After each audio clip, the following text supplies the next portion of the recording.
आप देख रहे हैं दशहरा स्पेशल कालचक्र। आप सभी को दशहरा की ढेर सारी शुभकामनाएं। मैं हूं श्रद्धा और मेरे साथ हैं प्रश्न कुंडली विशेषज्ञ पंडित सुरेश पांडे जी। पंडित जी, आपका बहुत बहुत स्वागत है। धन्यवाद। आज दशहरे के दिन मंगलकारी मूर्ति, चमत्कारी चौपाई और शुभकारी तिलक से दूर होगा हर कष्ट और खुल जाएगी किस्मत। देखिए कालचक्र स्पेशल शुभ दशहरा। जी हाँ, आज है दशहरे का पावन पर्व। आज ही के दिन भगवान श्री राम ने रावण का वध करके बुराई पर अच्छाई की जीत हासिल की थी। इस त्योहार को असत्य पर सत्य की विजय के रूप में भी मनाया जाता है, इसीलिए इसे विजयदशमी भी कहा जाता है। आज के शुभ मौके पर आपको भी मिले हर कार्य में सफलता, आपके भी जीवन से दूर हो जाएं सारी बाधाएं और बुराई, और मिले आपको प्रभु श्री राम का आशीर्वाद। इसीलिए आज कालचक्र में पंडित सुरेश पांडे जी आपको बताएंगे कि राम दरबार की कैसे करें राशि अनुसार पूजा, और राम दरबार के सामने बैठकर कौन सा पाठ करने से, राम दरबार के सामने कौन सा भोग लगाने से हर परेशानी हो जाएगी दूर और जीवन खुशियों से भर जाएगा। तो आप बने रहिए हमारे साथ और देखते रहिए दशहरा स्पेशल कालचक्र। लेकिन उससे पहले जानेंगे आज का शुभ मुहूर्त। बताएं पंडित जी। 5 अक्टूबर 2022 दिन बुधवार। आज आश्विन शुक्ल पक्ष की 10वीं तिथि दोपहर 12 बजे तक रहेगी। इसके बाद एकादशी तिथि शुरू हो जाएगी। श्रवण नक्षत्र रात 9:15 तक रहेगा। इसके बाद धनिष्ठा नक्षत्र शुरू होगा। सुकर्मा योग सुबह 8:21 तक था। सुबह 8:21 के बाद धृति योग शुरू हो चुका है। आज दशहरे का त्यौहार है और आज दुर्गा विसर्जन भी है। आज रवि योग बना हुआ है और आज के कुछ अशुभ मुहूर्त भी हैं। जैसे बुधवार है तो राहु काल रहेगा दोपहर 12 बजे से 1:30 बजे तक, और भद्रा काल होगा रात 10:50 से कल सुबह 9:40 तक। इन समयों में किसी नए कार्य का शुभारंभ और यात्रा के लिए प्रस्थान ना करें। जय मां विंध्यवासिनी। और चलिए सबसे पहले पंडित जी से जानते हैं दशहरे पर पूजा और खरीदारी के शुभ मुहूर्त। बताएं पंडित जी। देखिए, सनातन धर्म में 4 त्योहार हैं प्रमुख रूप से: रक्षाबंधन, दशहरा, दिवाली और होली, जिसमें ये दूसरा त्यौहार है। दशहरा को विजयदशमी भी कहते हैं। ये अपने आप में एक सिद्ध मुहूर्त है। इसको सिद्ध करने की जरूरत नहीं है, ये अपने आप में एक सिद्ध मुहूर्त है। और आज दशहरा है। आज पूजा और खरीदारी के कुछ विशेष शुभ मुहूर्त भी हैं। जैसे दशहरा पूजन का विजय मुहूर्त कुल 47 मिनट का है। दशहरा पूजन विजय मुहूर्त दोपहर 2:07 से 2:54 तक है। क्या पूजन करेंगे आप इस समय में? इस समय में पूजा होती है अस्त्र शस्त्र की। इस समय पूजा होती है तलवार की, बंदूक की। इस समय पूजा होती है अस्त्र शस्त्र की। ये इसीलिए क्षत्रियों का त्यौहार माना गया है और इस दिन शस्त्र पूजा का बहुत बड़ा अपने आप में महात्मा है। जो लोग दशहरे के दिन अपने शस्त्र का पूजन करते हैं, उनका शस्त्र उनको आजीवन सुरक्षित रखता है। अपराह्न मुहूर्त कुल 2 घंटे 21 मिनट का है। दोपहर 1:20 से 3:41 तक का मुहूर्त है। और सायं संध्या मुहूर्त 6:03 से शाम 7:16 तक है। और इसी क्रम में रवि योग भी बना हुआ है। जय मां विंध्यवासिनी। और चलिए अब राशियों की भी बात करते हैं। शुभ मुहूर्त तो आपको पूजा का पता चल ही गया है, जो विशेष मुहूर्त है वो भी। और अब राशियों की जब बात आती है तो सबसे पहले बारी आती है मेष राशि की। अपने जीवन से हर परेशानी को दूर करने के लिए मेष राशि वालों को आज यानी कि दशहरा पर राम दरबार की पूजा कैसे करनी चाहिए और भगवान राम को क्या भोग लगाना चाहिए, आइए जानते हैं। बताइए पंडित जी। तो चलिए सबसे पहले मेष राशि के जातकों को बताना चाहूँगा कि आज दशहरे पर आप अपना ग्रह गोचर जान लीजिए। ग्रह गोचर ये है कि आपके राशि में राहु विद्यमान है और आपके धन भाव में आपका राशि स्वामी मंगल विराजमान है। आपके रोग शत्रु के स्थान में सूर्य बुध शुक्र की स्थिति है। ऐसे में मेरे भाई, मेष राशि के जातकों को हर परेशानी से मुक्ति पाने के लिए राम दरबार की कैसे पूजा करनी चाहिए, इस पर मैं अपना विचार बताना चाहूँगा। आज दशहरे पर राम दरबार के सामने लड्डू और अनार के दाने का भोग लगाइए। सुगंधित फूल राम दरबार पर चढ़ाइए। श्री राम रक्षा स्तोत्र का कम से कम एक बार पाठ जरूर करिए। शुभ अंक आपके लिए 8 है। शुभ रंग आपके लिए गुलाबी है। जय मां विंध्यवासिनी। और चलिए अब बात होगी वृषभ राशि की। आज दशहरे पर वृषभ राशि वाले कैसे करें प्रभु श्री राम की उपासना और क्या लगाएं उनको भोग, जिससे उनकी हर मनोकामना हो जाए पूरी। आइए जानते हैं, बताइए पंडित जी। देखिए, फिर हम वृषभ राशि पर अब आ गए। अगर आप वृषभ राशि के जातक हैं तो ध्यान से सुनिए। आपका राशि स्वामी शुक्र कन्या राशि में अपनी नीच राशि में 13 अंश 11 कला पर गोचर कर रहा है। सूर्य के साथ गोचर कर रहा है और आपका राशि स्वामी अस्त है। शुक्र क्या है? अस्त है। तो अब मेरे इतने कहने से ही आपने अंदाज लगा लिया होगा कि आज का दिन आपका कैसा रहने वाला है। तो दशहरे पर वृषभ राशि वालों को अपनी हर परेशानी से मुक्ति पाने के लिए राम दरबार की विशेष रूप से कैसे पूजा करनी चाहिए, ये मैं बताना चाहूँगा। वृषभ राशि वाले आज दशहरे के दिन राम मंदिर या घर में राम दरबार के सामने रसगुल्लों का भोग लगाएं। श्री राम स्तुति पढ़ें। हर मनोकामना पूरी होगी। और जानते हैं, ग्रह गोचर देखकर ये कहा जा सकता है कि यदि शुभ अंक आप 5 का इस्तेमाल करेंगे और क्रीम कलर का उपयोग ज़्यादा करेंगे तो आपका सोया हुआ भाग्य भी जगेगा। जय मां विंध्यवासिनी।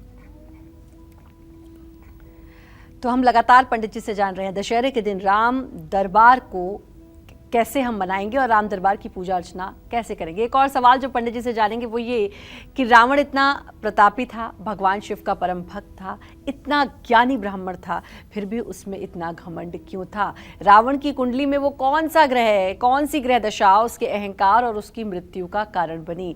ये पंडित जी से जानते हैं। ये सवाल बहुत लोगों के मन में होगा क्योंकि रावण प्रकांड विद्वान भी था। रावण से बड़ा ज्ञानी कहते हैं कोई नहीं था। और जब रावण की मृत्यु हुई तो खुद राम जी ने लक्ष्मण जी से कहा था कि तुम इनसे ज्ञान प्राप्त करो, लेकिन उसके बावजूद भी इतना घमंड, शिव के परम भक्त होने के बावजूद भी इतना अहंकार, क्या था कुंडली में ऐसा? देखो श्रद्धा, ऐसा है, आदमी जब ज़रूरत से ज़्यादा ईमानदार हो जाता है, ज़रूरत से ज़्यादा संपन्न हो जाता है, तो अहंकार एक ऐसी चीज़ है जो स्वतः प्रकट हो जाती है। रावण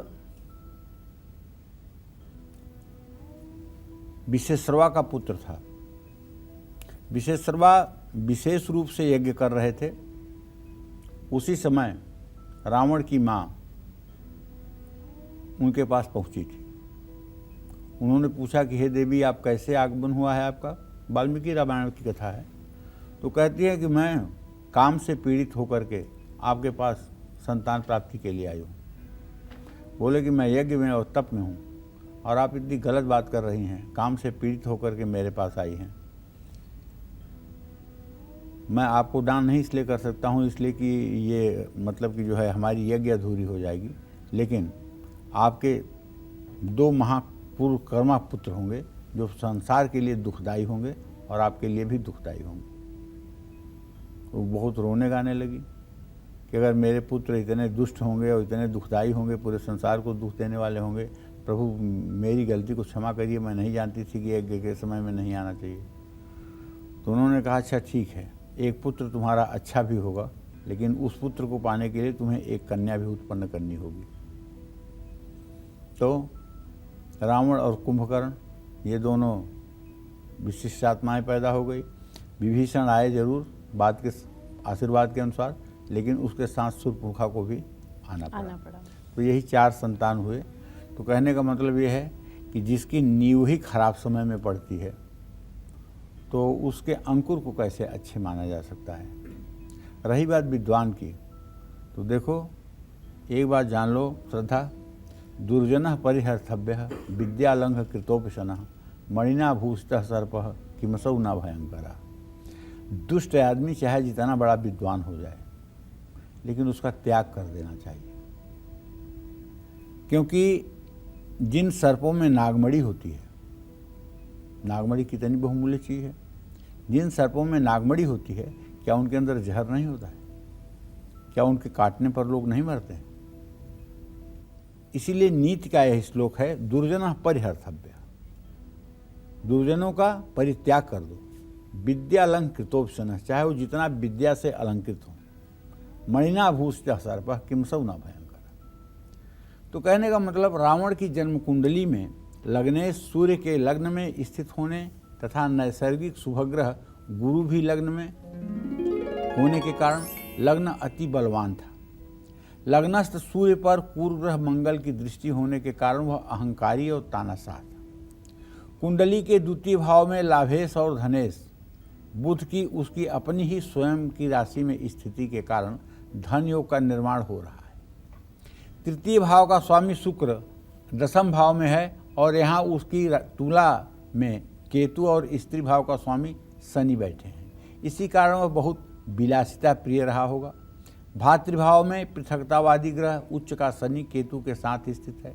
पंचमेश गुरु के पंचम से नवम भाव में और जन्म कुंडली के लग्न स्थान में स्थित होने के कारण तथा लग्न से अपने ही भाव को पूर्ण दृष्टि से देखने के कारण वह अनेक पुत्रों वाला विद्यावान, बुद्धिमान और शास्त्रज्ञ हुआ। लग्न में लग्नेश सूर्य तथा पंचमेश की युति गुरु ने रावण को प्रख्यात ज्योतिषाचार्य भी बनाया। गुरु की दूसरी राशि अष्टम में होने के कारण तथा अष्टमेश गुरु अष्टम स्थान से षष्ठ स्थान में होने के कारण और पंचम भाव पर शनि की दृष्टि है, यह सारी स्थिति अंत में रावण की विद्या बुद्धि के विनाश का कारण बनी। अतः विनाश काल के समय उसकी बुद्धि विपरीत हो गई। भाग्य भाव, जिसको नवम भाव कहते हैं, में राहु की उपस्थिति के कारण रावण का भाग्य बलवान था। मंगल की राशि मेष में स्थित राहु पर उच्च के शनि की पूर्ण दृष्टि है। इस कारण वह सफल राजनीतिज्ञ व कूटनीतिज्ञ बना। इसी योग के कारण उसमें नेतृत्व करने की अपूर्व क्षमता भी आई। नवम भाव का कारक गुरु है। यह भाव धर्म भाव भी कहलाता है। ऐसे स्थान में पापक ग्रह राहु के स्थित होने से रावण भगवान राम का विरोधी था। राजेश शुक्र के राज्य भाव में होने के कारण रावण का शासन पक्ष बहुत मजबूत था, इसलिए दीर्घकाल तक उसने विशाल राज्य का पूर्ण सुख भोगा। लग्नेश और पंचमेश की युति संबंध भी राजयोग का निर्माण करती है। तो रावण के जन्म चक्र में ग्रहों का राजा सूर्य लग्नेश होकर स्वयं लग्न में पंचमेश गुरु के साथ स्थित है। राशि मकर थी, यह वैश्य राशि है और इसका स्वामी शनि शूद्र वर्ण है। अतः रावण सद्गुणी ब्राह्मण नहीं था, वह रजोगुण प्रधान था। आयु भाव का स्वामी गुरु लग्नेश सूर्य के साथ देह भाव में स्थित है। मार्केश बुध मारक भाव में स्थित है। सप्तमेश शनि के पराक्रम भाव में और गुरु के केंद्र स्थान में होने से कक्षा वृद्धि हो रही है। रावण की कुंडली जन्म कुंडली के लग्न में स्थिर राशि और अष्टम में दुष्भाव राशि होने से दीर्घायु योग बना। कक्षा वृद्धि होने के कारण यह परम आयु योग बन गया। इस योग के कारण ही रावण लगभग 10,000 वर्षों तक जीवित रहा। त्रेता युग की मनुष्य की अधिकतम आयु 10,000 वर्ष ही थी। रावण के पतन का कारण छठा भाव में चंद्रमा और मंगल की युति है। छठे भाव को शत्रु स्थान भी कहा जाता है। यहाँ व्ययेश चंद्र के साथ मंगल स्थित है। सिंह लग्न के लिए मंगल जिस भाव में स्थित है होता है उसकी वृद्धि करता है। चंद्र स्त्री ग्रह है और रावण की कुंडली में व्ययेश भी है, इसलिए एक स्त्री अर्थात सीता जी उसके साम्राज्य के पतन और उसकी मृत्यु का कारण बनती। शत्रु भाव में मंगल की उच्च राशि मकर तथा अष्टम भाव में गुरु की राशि होने के कारण मर्यादा पुरुषोत्तम भगवान श्री राम के हाथों रावण की मृत्यु हुई। एक प्रकार से यह ब्रह्म सामीप्य मुक्ति है। राम ने रावण की नाभि में स्थित अमृत को अग्नि बाण मारा था। चंद्र अमृत और मंगल अग्नि बाण का प्रतीक है। धनेश के प्रबल त्रिशदायेश होकर कुटुंब भावस्थ होने के कारण धन कुटुंब पुत्राद की वृद्धि हुई। रावण ब्राह्मण था, लेकिन ज्योतिष शास्त्रज्ञ इसे स्वीकार नहीं करता, क्योंकि सिंह लग्न वाला व्यक्ति रजोगुणी होता है। इस लग्न का स्वामी सूर्य क्षत्रिय वर्ण का है। दशहरा शक्ति उपासना का अंतिम सोपान है, जो हमें अपने क्षत्रिय धर्म की रक्षा करने का संदेश देता है। इसलिए दशहरे पर अस्त्र शस्त्र की पूजा करने का विधान है। इस दिन 10 सिर वाले दशानन रावण का वध हुआ था और इसका नाम दशहरा इसीलिए पड़ा। ये एक तरह से अन्याय पर न्याय की विजय पताका है, अधर्म पर धर्म की जीत है। और ये त्यौहार बहुत कुछ व्यक्ति को बहुत कुछ समझाता है कि अहंकार मत करो, अत्याचार मत करो, पापाचार ना करो, क्योंकि अगर रावण का अंत हो सकता है तो फिर सामान्य मनुष्य का अंत गलत कर्म करने पर क्यों नहीं होगा। ये बात हर समय दिमाग में रखनी चाहिए। जय मां विंध्यवासिनी। तो आपने जाना कि रावण के बारे में जाना, लेकिन अंत उसका हुआ ये भी जानना। न्याय पर न्याय की जीत हुई, असत्य पर सत्य की जीत हुई। इसीलिए दशहरा का पर्व धूमधाम से मनाया जाता है और विजयदशमी से कहा जाता है। मिथुन राशि की बात करेंगे।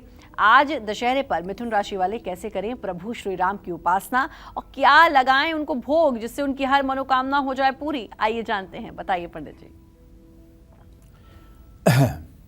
देखिए, अब हम मिथुन राशि के जातकों के बारे में बात कर रहे हैं। मिथुन राशि का ट्रांजिट जान लीजिए, थोड़ा सा गोचर जान लीजिए। आपके चतुर्थ सुख स्थान में इस समय बुध अपने उच्च राशि में है, शुक्र और सूर्य के साथ है, द्वितीय भाव में केतु है और आपके संतान भाव में शनि के साथ चंद्रमा विष योग बना रहा है। तो मिथुन राशि के जातकों को बताना चाहूँगा कि आपका ग्रह गोचर आज दशहरे के दिन अगर देखा जाए तो आपके चतुर्थ भाव में उच्च का आपका राशि स्वामी बुध विराजमान है सूर्य और शुक्र के साथ, और आपके द्वितीय धन के स्थान में केतु है। तो ये मिथुन राशि के जातकों को क्या संदेश देना चाहता है?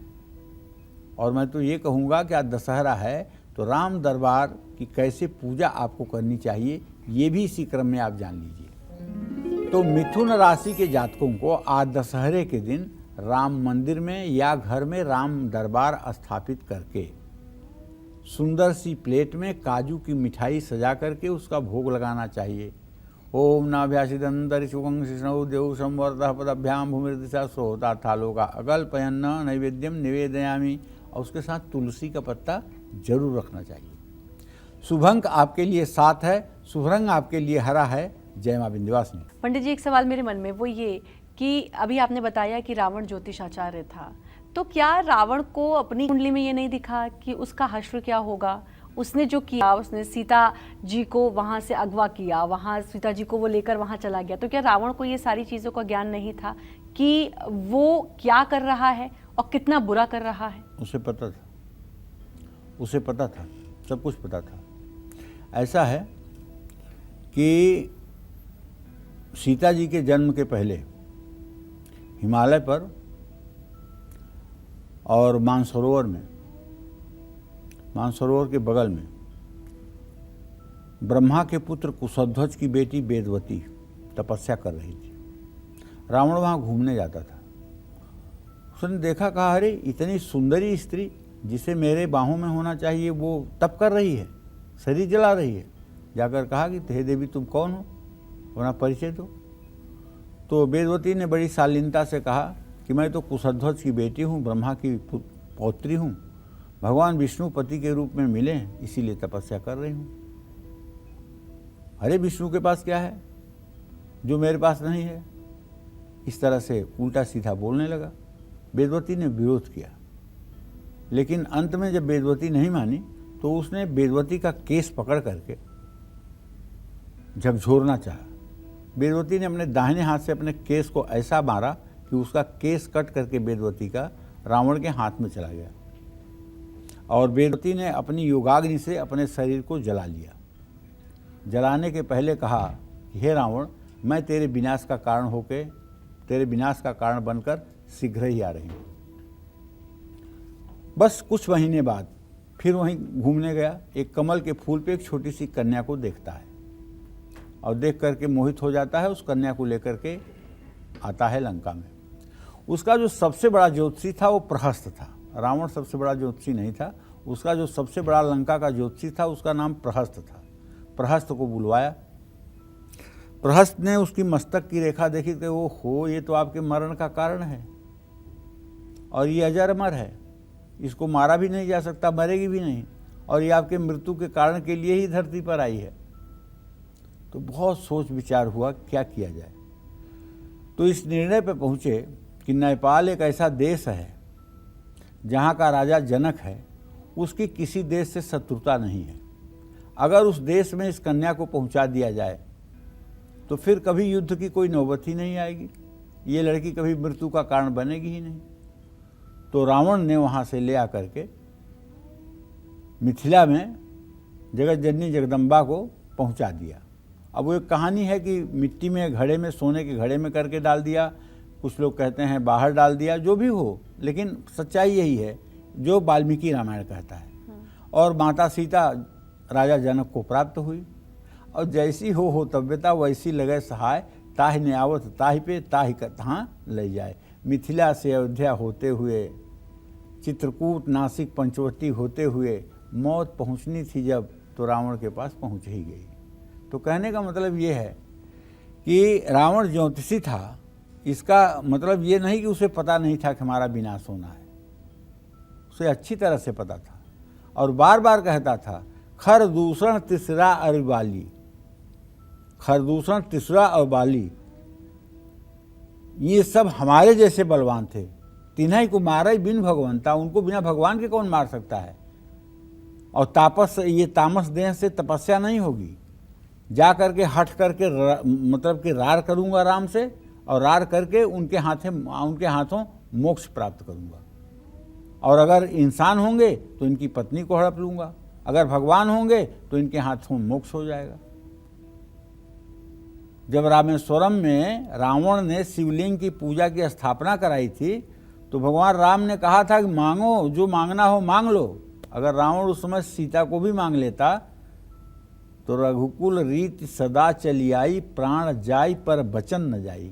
तो राम वहाँ भी पीछे न हटते, लेकिन उसने कहा था नहीं, अगर तुम भिखारी मुझे क्या दोगे, तुम्हारे पास कुछ देने के लिए नहीं है। कहा नहीं, आप मांगे, जो मांगेंगे मैं दूंगा। बोला अगर देना है तो ये दो कि जितने क्षण जितने पल बीतें आपके प्रति मेरे मन में बैर बढ़ता चला जाए, कभी आपके प्रति मेरे मन में दयालुता या मोह न पैदा हो, मरते दम तक आपके प्रति मेरे मन में विरोध ही विरोध बढ़ता रहे।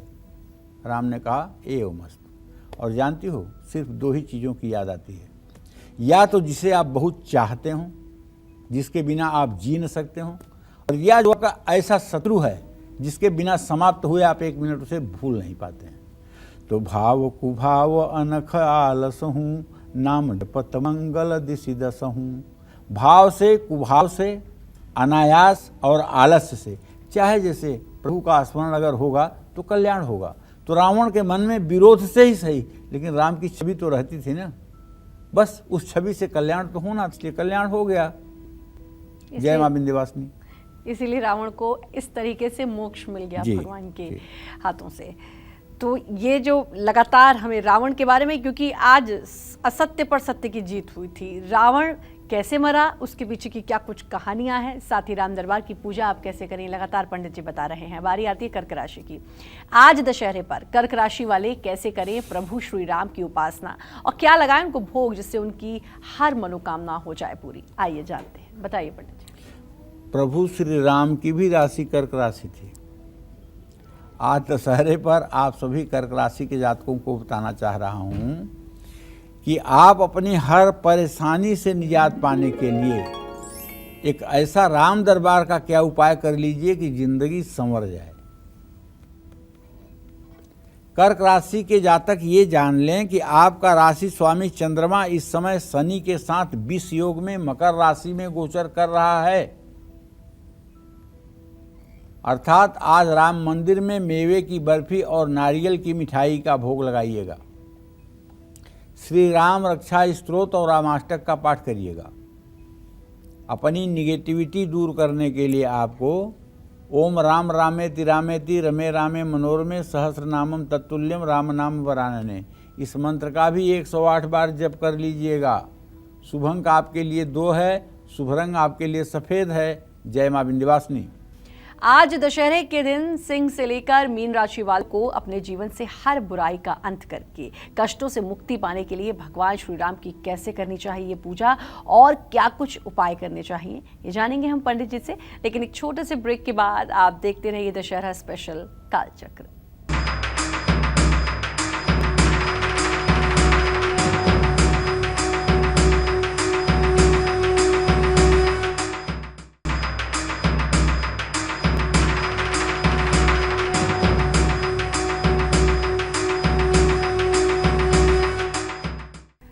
ब्रेक के बाद एक बार फिर से आप सभी का स्वागत है दशहरा स्पेशल कालचक्र में। आज दशहरा है और ऐसे में आज कालचक्र में पंडित सुरेश पांडे जी आपको बता रहे हैं राम कृपा पाने के सरल और बेहद खास उपाय जो आपको अपनी राशि अनुसार आज के दिन जरूर करने चाहिए।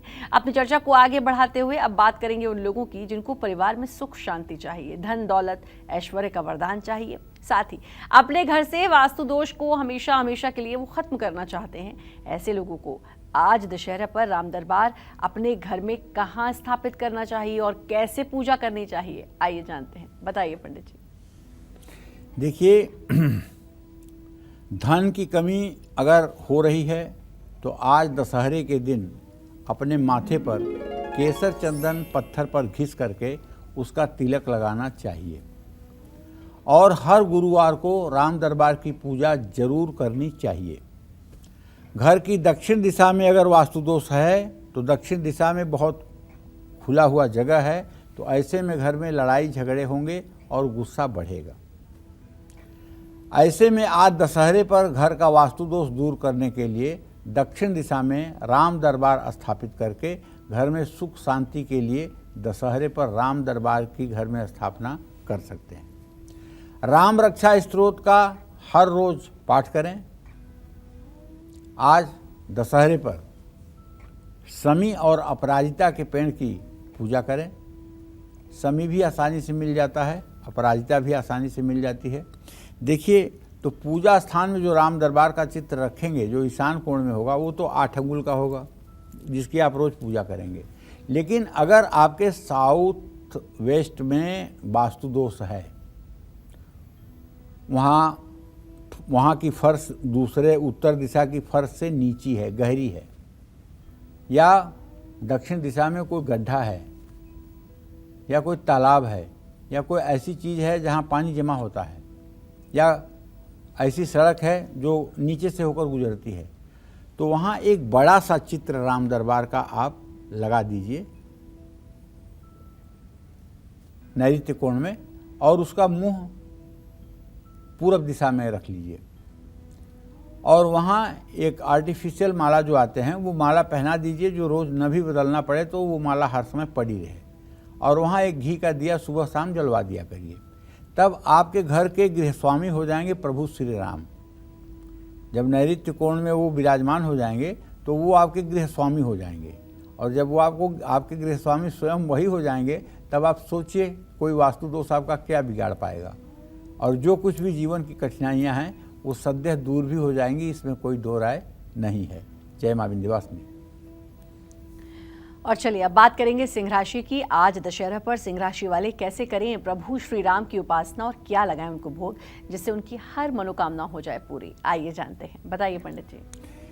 देखिए, सिंह राशि के जातकों का ट्रांजिट ये है कि आपके द्वितीय भाव में सूर्य स्थित हैं इस समय 17° 47 पर बुध शुक्र के साथ। भाई सिंह राशि है आपकी, आपके तृतीय भाव में केतु है और आपके छठे रोग शत्रु स्थान में विष योग बना हुआ है चंद्र शनि का। तो आपको भी इस दशहरा पर अपने लिए कुछ करना चाहिए, और ख़ास करके राम दरबार से जुड़ा क्या आप उपाय कर लें कि आपकी किस्मत चमक जाए, ये मैं आपको बताना चाहूँगा। आज कहीं पर भी जहाँ सीताराम मंदिर हो वहाँ आपको जाना चाहिए, प्रभु श्री राम माँ जानकी का दर्शन करना चाहिए, मंदिर में गुड़ बेल ये सब चीज़ें चढ़ानी चाहिए, हो सके तो मंदिर में बैठकर सुंदरकांड का पाठ भी करना चाहिए। और अगर आज आप श्री राम या सीताराम का लेखन करें और ये लेखन 1000 बार करें तो आप विश्वास करिए गौदान के इतना फल मिलेगा। काशी और प्रयाग में एक गाय दान करने का जो फल मिलेगा वही फल सिंह राशि वालों को 1000 बार सीताराम लिखने से फल प्राप्त होगा और आपके जीवन में चल रही उथल पुथल और दुविधा की स्थिति भी समाप्त हो जाएगी। शुभ अंक आपके लिए 9 रहेगा, शुभ रंग आपके लिए गोल्डन रहेगा। जय मां विंध्यवासिनी। और अब बात कन्या राशि की। आज दशहरे पर कन्या राशि वाले कैसे करें प्रभु श्री राम की उपासना और क्या लगाएं उन्हें भोग जिससे उनकी हर मनोकामना हो जाए पूरी। आइए जानते हैं, बताइए पंडित जी। कन्या राशि के जातक जान लीजिए, आपका राशि स्वामी आपके ही राशि में, बड़ी अच्छी बात है। शून्य अंश 43 कला पर है। चूँकि अभी बकरी नहीं है, अब डरिए मत, अभी आगे ही बढ़ेगा। आप अपनी हर परेशानी से निजात पाने के लिए राम दरबार की शरण में चलिए, आपको लाभ मिलेगा। कैसे करना है, क्या करना है, ये मैं आपको बताना चाहूँगा। आज दशहरे पर और ये जो ट्रांजिट आपका कह रहा है, इसके आधार पर प्रभु श्री राम की विधिवत पूजा करिए। पुरुष सूक्तम के 16 मंत्रों से उनकी उपासना कीजिए। प्रभु श्री राम को सुगंधित चीज़ें अर्पित कीजिए। तुलसी के पत्ते और नाशपाती का भोग लगाइए। श्री राम मंगला शासनम का पाठ करिए। शुभ अंक आपके लिए 1 है, शुभ अंक आपके लिए हरा है। जय मां विंध्यवासिनी। आज विजयदशमी पर तुला राशि वाले कैसे करें प्रभु श्री राम की उपासना और क्या लगाएं उनको भोग जिससे उनकी हर मनोकामना हो जाए पूरी। आइए जानते हैं, बताइए पंडित जी। देखिए, तुला राशि के जातकों को बताना चाहूँगा कि आपके राशि में इस समय केतु विराजमान है।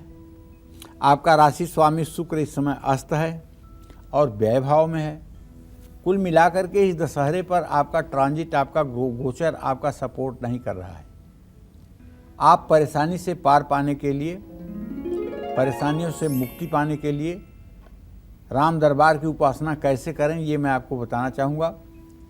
तुला राशि के जातक आज दशहरे पर भगवान राम को चंदन और केसर घिस करके उनके माथे पर तिलक लगाएं और तिलक अनामिका उंगली से लगाएं। श्री राम को मिठाइयों में एक कलाकंद आता है, कलाकंद और सेब, फल सेब, इन दोनों का भोग लगाएं। ओम नाभ्य आसीदंतरिक्ष ग्वंसी शृणौ देव संवर्ततः पदभ्याम भूमिर्दिशः श्रोता लोका तथा अकल्पयन्। और इसके बाद 5 बार जल आचमनी के रूप में गिराइए या एक गिलास में पानी राम दरबार के सामने रखिए। ओम प्राणाय स्वाहा, ओम अपानाय स्वाहा, ओम उदानाय स्वाहा, ओम समानाय स्वाहा। इस तरह से 5 बार जो है आचमनी करवा करके फिर पान समर्पित करिए। श्री राम प्रेमाष्टकम का पाठ करिए। शुभ अंक आपके लिए 7 है, शुभ रंग आपके लिए सफ़ेद है। जय मां विंध्यवासिनी। प्रभु श्री राम तो हर परेशानी को दूर कर ही लेते हैं, लेकिन राम भक्त हनुमान हर संकट से हमें पार लगाते हैं। ऐसे में आज आपको विजयदशमी में राम दरबार के साथ साथ हनुमान जी को कैसे प्रसन्न करना है, कैसे उनकी पूजा करनी चाहिए, आइए जानते हैं। बताइए पंडित जी, राम दरबार तो हनुमान जी के बिना अधूरा है, तो भाई उनकी कैसे पूजा करें? देखिए, ऐसा है, राम दरबार बिना हनुमान के हो ही नहीं सकता है, उसकी तो कल्पना ही नहीं है। और जो लोग प्रभु श्री राम के भक्त होते हैं, हनुमान उनकी रक्षा बिना कहे स्वयं करने लगते हैं। हनुमान अपने भक्तों की तो रक्षा करते हैं, लेकिन प्रभु श्री राम का भी गुणगान करने वालों भक्त जो हैं उनकी भी उसी तरह से रक्षा करते हैं जैसे अपने भक्तों की रक्षा करते हैं। तो आज दशहरे पर शिव या दुर्गा मंदिर में जहां हनुमान जी की मूर्ति हो, जाकर के पूजा उपासना करिए और सिंदूर और चांदी के वर्क वाला चोला चढ़वाइए। सिंदूर, लाल चंदन, लाल अक्षत, लाल कपड़ा, जनेऊ चढ़ाकर हनुमान जी की पूजा करिए। गुड़ चने के आटे से बने पकवान से भोग लगाइए। एक नारियल पर सिंदूर लगाकर उस पर कलावा लपेटकर हनुमान जी के चरणों में भेंट करिए। हनुमान चालीसा और सुंदरकांड का पाठ करिए। जय जय जय हनुमान गोसाई, कृपा करहूँ गुरुदेव की नाई। इस चौपाई का कम से कम 150 बार मनन करिए, घर में गूगल का धुआं करिए, 10 छोटी बत्तियां दीपक में डालकर गाय के घी के साथ दिया जलाएं, हनुमान जी की कपूर से आरती करें। जय मां विंध्यवासिनी। और चलिए अब बात वृश्चिक राशि की। आज दशहरे पर वृश्चिक राशि वाले कैसे करें प्रभु श्री राम की उपासना, क्या लगाएं उनको भोग जिससे उनकी हर मनोकामना हो जाए पूरी, आइए जानते हैं। बताइए पंडित जी।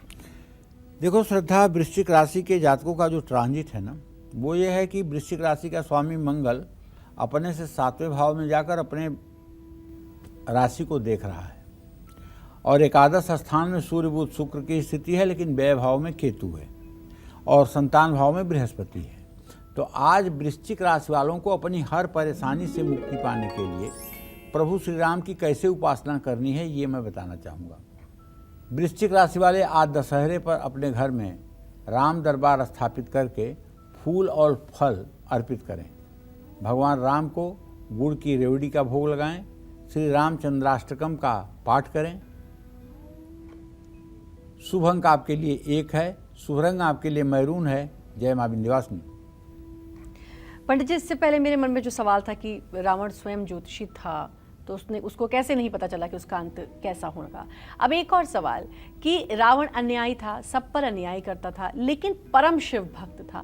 लेकिन शिवजी तो ये बात जानते होंगे कि इस इंसान की प्रवृत्ति कैसी है, ये कितना दुष्ट है, लेकिन उसके बावजूद शिवजी हर बार उसकी तपस्या से प्रसन्न होकर जो वो मांगता था उसे दे देते थे। ऐसा है, किस देवता को नहीं पता है कि कोई राक्षस अगर तपस्या कर रहा है तो उसका परिणाम क्या होगा। और हर समय लोगों ने आशीर्वाद दिया है, क्योंकि बुरा कर्म करना ये आपका प्रारब्ध है, लेकिन आपने तपस्या किया है, उसके बदले में आपकी मनोकामना पूर्ण करना आपका अधिकार है। तो तपस्या करने के बाद तो आशीर्वाद देने के लिए प्रभु मजबूर हैं। वो ये जानते हुए कि अभी भस्मासुर को मैं दे रहा हूँ, जिसके सर पे हाथ रखेगा वही जल जाएगा, और अभी ये पार्वती के लिए मुझे ही जलाने की कोशिश करेगा, सब जानते हैं। लेकिन भगवान भी मर्यादाओं में बंधे हुए हैं, ईश्वर भी मर्यादाओं में बंधे हुए हैं। और जब कोई पापी कुटिल व्यक्ति साधना के परम तप पर पहुंचता है तो उसके सामने भी ये बंधन होता है कि वो उसे वरदान दें, क्योंकि अपनी एक मर्यादा होती है। डर के मारे हम अपना वो कार्य नहीं बंद कर सकते जो कार्य किया जाता है। तो इसलिए रावण दुराचारी था, और रावण जन्म से ही दुराचारी था। रावण का शाब्दिक अर्थ जानते हो, जो पूरी दुनिया को रुलाए वो रावण। जब रावण पैदा हुआ तो पूरी दुनिया अनायास रोने लगी थी। रावण मतलब जो पूरी दुनिया को रुलाए। और रह गई बात शिवतांडव स्तोत्र की, शिवतांडव स्तोत्र भी कहा है उसने, लेकिन एकाक मंत्र उसमें ऐसा है जिसको पढ़ करके रावण को मुक्का मारने का मन कहता है। धरा धरेन्द्र नंदिनी कुचाग्र चित्र पत्र कह प्रकल्पनैक शिल्पिनी त्रिलोचने रतिर्मम। कितना गंदा लिखा है। जगत जननी माँ पार्वती के लिए ऐसी उपमा का अलंकार का वर्णन नहीं ठीक था। मैं विद्वान नहीं हूँ उससे ज़्यादा। कुछ लोग कल ये कहें कि नहीं आप तो रावण से भी बड़े विद्वान हैं, आप रावण के लिए ऐसा कह रहे हैं। नहीं, लेकिन मैं माँ पार्वती को माँ देखता हूँ, मैं जानकी को जानकी देखता हूँ। उनके लिए ऐसे विशेषण, ऐसे उपमा नहीं प्रयोग कर सकता हूँ जो नहीं करना चाहिए। तो ठीक है, रावण देखो, मैंने पहले ही कह दिया, दुर्जना परिहर्तव्य विद्यालंकृतोपसना मणिना भूषता सर्प किंसो न भयंकर। जिसको बेटी और बहू में अंतर ना समझ में आए वो इंसान नहीं होता है, वो जीव नहीं होता है, वो मतलब पशु होता है। और कुबेर की बहू जो थी वो इनकी बहू थी, कुबेर की बहू इनकी बहू थी, और इन्होंने विमान में उसके साथ बलात्कार किया था। और उसने श्राप दिया था कि अगर किसी स्त्री के इच्छा के विपरीत तुम उसके शरीर का स्पर्श करोगे तो तुम्हारे सर के 100 टुकड़े हो जाएंगे। इसलिए ये अशोक वाटिका में माता जानकी को रखने के लिए मजबूर थे, और किसी पराई स्त्री को हाथ लगाने के लिए ये उस श्राप से डरते थे जिसमें इनके सर के 100 टुकड़े हो जाएंगे। ये वाल्मीकि की कथा है, वाल्मीकि रामायण की कथा है। तो यानी कि भगवान भी जानते थे कि ये किस प्रवृत्ति का इंसान है, लेकिन भगवान ये भी जानते थे कि इसका अंत कैसे होना है, शिव जी ये भी जानते थे, इसीलिए उनको सब पता था कि क्या होना है, कैसे जी, होना जी। है और इसको किसके हाथों मारे जाना है।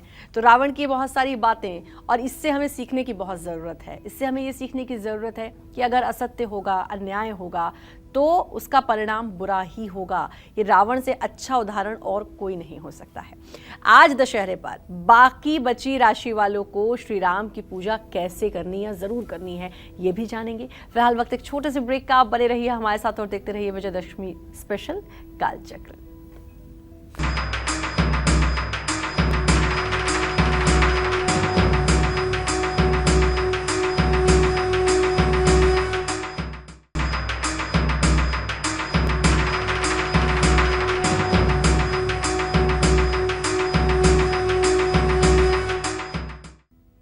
ब्रेक के बाद स्वागत है आपका दशहरा स्पेशल कालचक्र में। चलिए अब बात करते हैं धनु राशि की।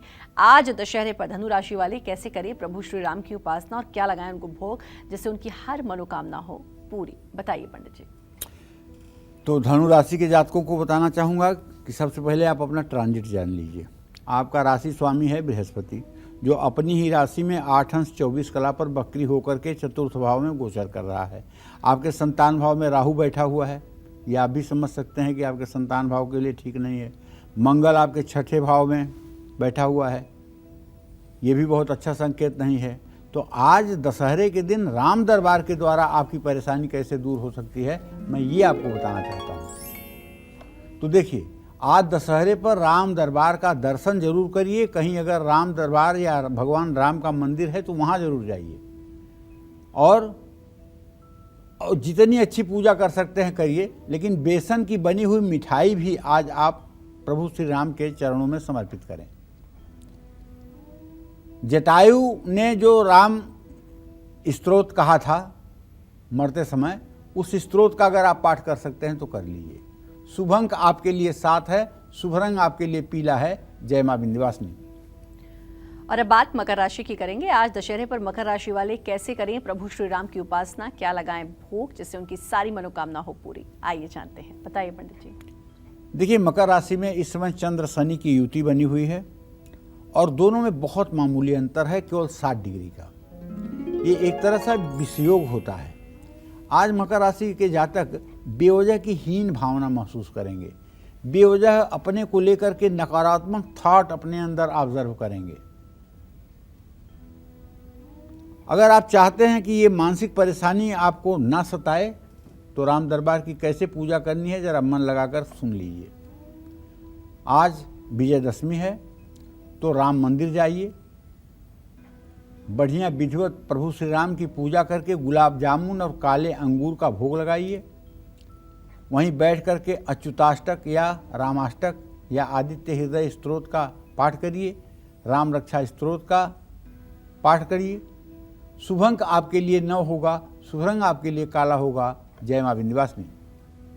और चलिए अब बारी आती है कुंभ राशि वालों की। आज दशहरे पर कुंभ राशि वाले कैसे करें प्रभु श्री राम की उपासना, क्या लगाएं उनको भोग जिससे उनकी हर मनोकामना हो जाए पूरी, आइए जानते हैं, बताइए पंडित जी। देखिए, कुंभ राशि के जातकों को तो यही कहना चाहूँगा कि आपका ट्रांजिट है कि आपके धन भाव में बृहस्पति है, व्यय भाव में शनि है, दोनों स्वगृही हैं, अर्थात आपका तराजू बैलेंस करेगा। तो भाई, आज दशहरे पर आपको हर परेशानी समाप्त करना है तो राम दरबार की पूजा उपासना करिए। प्रभु सीताराम की एक साथ पूजा करिए, सीताराम मंदिर में नारियल का भोग लगाइए, सुंदरकांड और राम रक्षा कवच का पाठ करिए। शुभ अंक आपके लिए 6 है, शुभ रंग आपके लिए काला है। जय मां विंध्यवासिनी। मीन राशि वालों की किस्मत आज कैसी रहेगी, साथ ही आपके सुरक्षा कवच से जुड़ी खास जानकारी भी पंडित जी से जानेंगे। लेकिन वक्त एक छोटे से ब्रेक का, आप बने रहिए हमारे साथ और देखते रहिए दशहरा स्पेशल कालचक्र।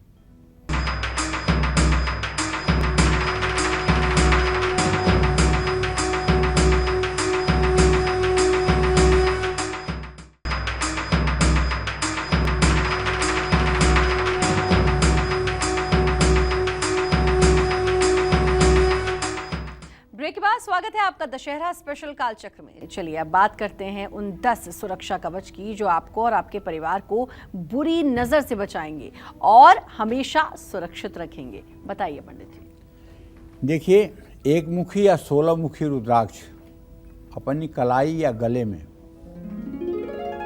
धारण कर लीजिए। ध्यान रखिए कि रुद्राक्ष आपकी त्वचा के संपर्क में बना रहे। ये रुद्राक्ष ना मिले तो 11 मुखी, 7 मुखी या 5 मुखी रुद्राक्ष सावन महीने के प्रदोष व्रत या सोमवार के दिन गंगा जल से शुद्ध करके काले धागे में पिरोकर गले में धारण करें। बुरी नज़र से बचने के लिए हनुमान जी, भगवान शिव, माँ दुर्गा और माँ काली की पूजा करें। महामृत्युंजय मंत्र जपिए। स्नान के बाद तांबे के लोटे से सूर्य को जल दीजिए। पूर्णिमा को सत्यनारायण कथा पढ़िए। हर रोज शाम के समय सुंदरकांड का पाठ अवश्य करिए। हर रोज अपने घर में गंगा जल छिड़कें और गुग्गल की धुनी दें। रात में 12 से 4 बजे के बीच कभी स्नान न करें। ध्यान रखें इस बात का। जय मां विंध्यवासिनी। और अब बारी मीन राशि की। मीन राशि वाले आज विजयदशमी पर कैसे करें प्रभु श्री राम की उपासना, क्या लगाएं उनको भोग जिससे उनकी भी सारी मनोकामना पूरी हो जाए। आइए जानते हैं। बताइए पंडित जी। आज दशहरे पर मीन राशि के जातकों को अपनी हर परेशानी से मुक्ति पाने के लिए राम दरबार की कैसे उपासना करनी है ये मैं आपको बताना चाहता हूँ। मीन राशि में स्वयं बृहस्पति स्थित हैं और 7वें भाव में सूर्य बुध शुक्र की स्थिति है। 3य भाव में मंगल और धन के स्थान में राहु। तो ऐसे में राम मंदिर में जाइए जरूर, लेकिन जलेबी और केले का भोग लगाइए। मंदिर में बैठकर श्री राम स्तुति या अच्युताष्टक का पाठ करिए।